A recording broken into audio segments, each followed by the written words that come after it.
Hello and welcome. I'm Bec, this is Chris, and we're here from Prolifiko. And in this video, we're going to help you make time for writing. So, as writing productivity coaches, we've worked with loads and loads of writers. And the one thing we've found is that people, they don't struggle to have ideas, but they really do struggle to find time to write. And it's really hard, we get that. And we're so fascinated with it. We've been asking writers for many, many years how they do that. And we've had over 3,500 people respond to our surveys and our quizzes talking about how they make time. And while productivity is really personal, there does seem to be some distinct patterns that people use. And that's what we're going to run through in this video.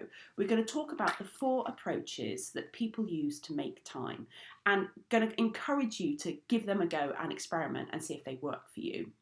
So just in quick summary, the 4 are, the first one is daily writing, the second one is scheduling, we also have spontaneous writing and what's often known as binge writing, and you may be familiar with each of them, but we're going to run through them in turn and tell you a little bit about what the benefits are, what the downfalls are, and as I said, encourage you to give them each a go.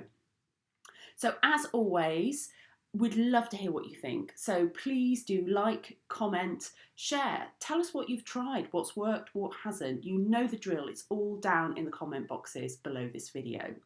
So I'm going to hand over to Chris and he's going to get cracking with the first writing type.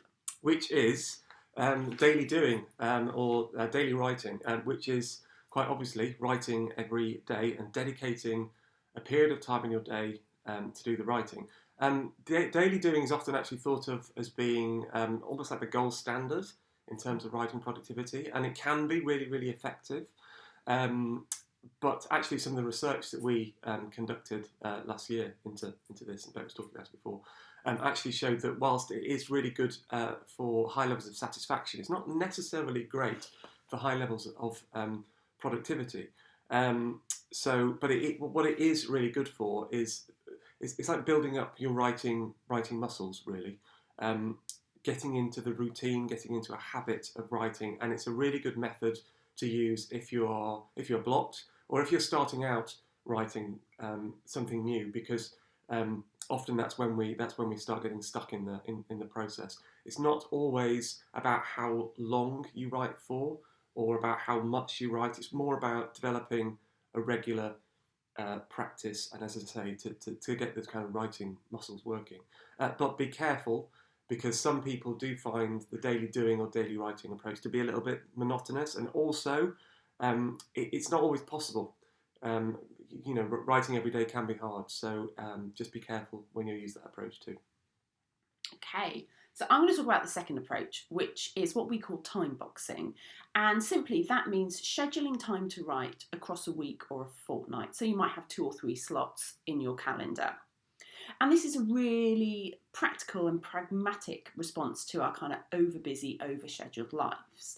And what it does is it takes willpower out of the equation. So it stops you worrying about, do I feel like writing? It's like, I've got a writing appointment. I need to turn up and do the work. And what it also does is it shows it's a priority. Once it's in your calendar, it's as important as your other meetings, your other appointments, going to the gym. Anything else that you value in your life takes a place in your schedule. The downside for this is that you sometimes get a bit rigid. It's a bit like the daily writing. You might get stuck in a pattern where you miss those other opportunities. So be really alert for if there are spontaneous opportunities arising, and if you're working at your peak, because you might not necessarily schedule the best times for you to write. And we're going to talk a little bit about that at the end of the video, about how to make the most of your kind of energy and your time and how you feel. So that's our first 2 writing types. You can find out lots more about them on the Prolifiko blog. Just hit to prolifiko.com, so prolifiko.com, and you can find out about all of these types in much, much more detail. So over to Chris, who's going to talk about our next one. So the third type is spontaneous. So spontaneous writing or spontaneous writers, they're opportunists. They grab any time to write that they can. Commuting, when there are kids asleep, when the kids are sleeping, in between meetings. These are all really precious little times that they can grab to do the writing. it's a really good method to kind of keep in regular contact with your writing. So sort of touching in with your writing to make sure that you have that regular contact. And having that regular contact actually makes it a lot easier to start the next time or the next day because you're familiar with the project.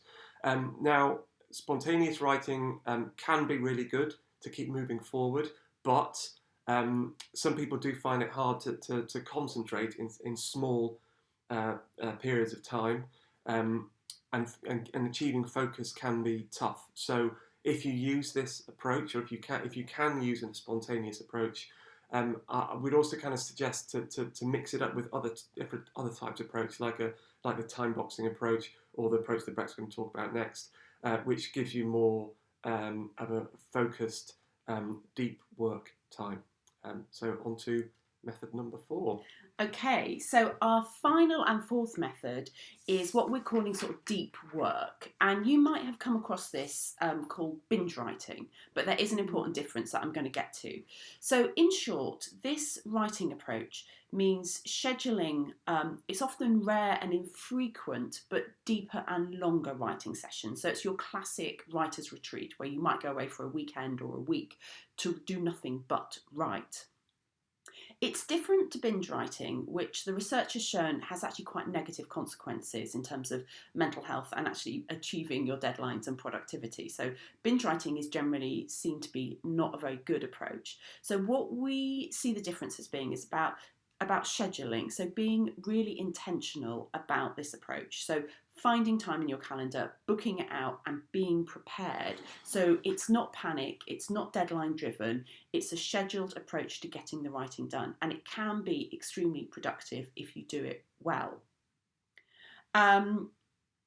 So those are our 4 types. So we've run through a daily writing routine, a time boxing approach, spontaneous, and then this deep work approach. If you've tried any of them, put a comment below. We'd love to hear what worked, what doesn't.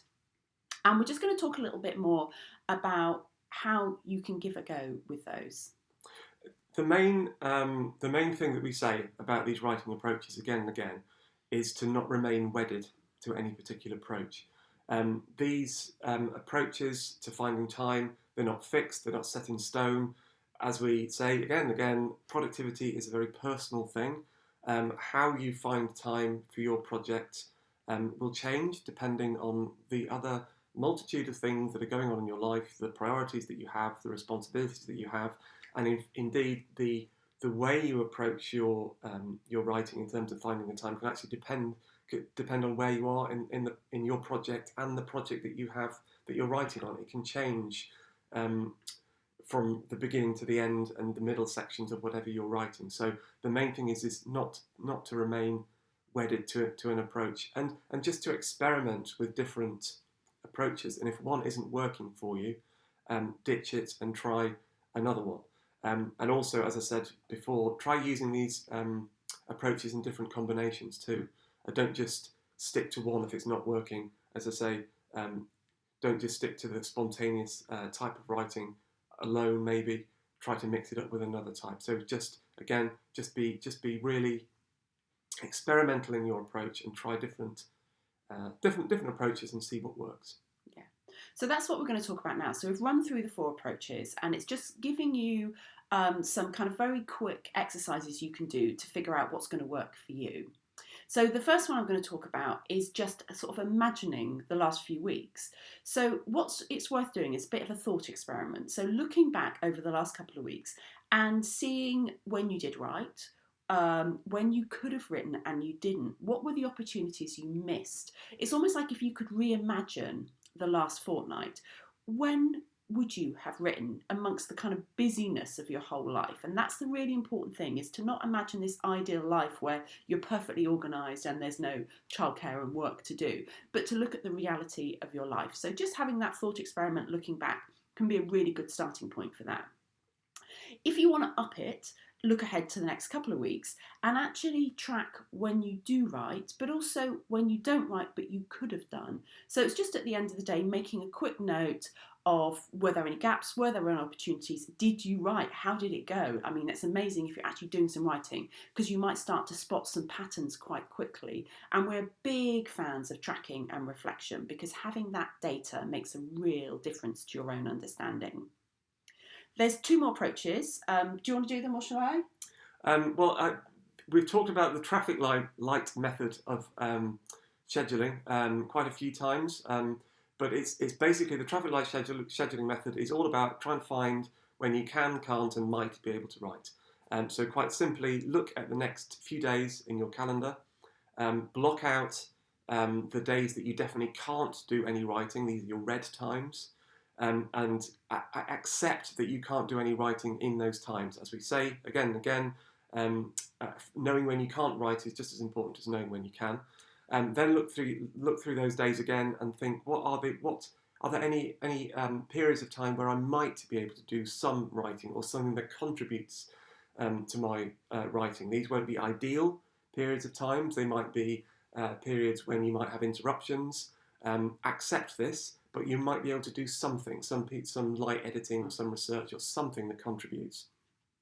And then, you probably guessed it, you've got your green go times. These are the times where you definitely can do some writing. Block these out and most importantly, commit to writing in those periods. And sometimes it really helps to actually tell other people that might come and interrupt you that these are times that you blocked out for your writing and treat them just as seriously as any other appointment in your diary.